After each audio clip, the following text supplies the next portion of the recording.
So, you might be curious who I am and why I'm qualified to teach this course.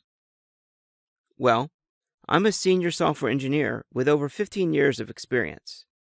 I've worked in all sizes of companies, from startups to large enterprises, and I even do freelancing from time to time. In my various roles, I've gravitated towards the unofficial DevOps responsibilities in order to solve problems that commonly vex developers. I have used some type of version control system for most of my career, from CVS to Git, and several in between. In particular, I have trained hundreds of developers in person, as well as thousands online, on how to use Git for source control.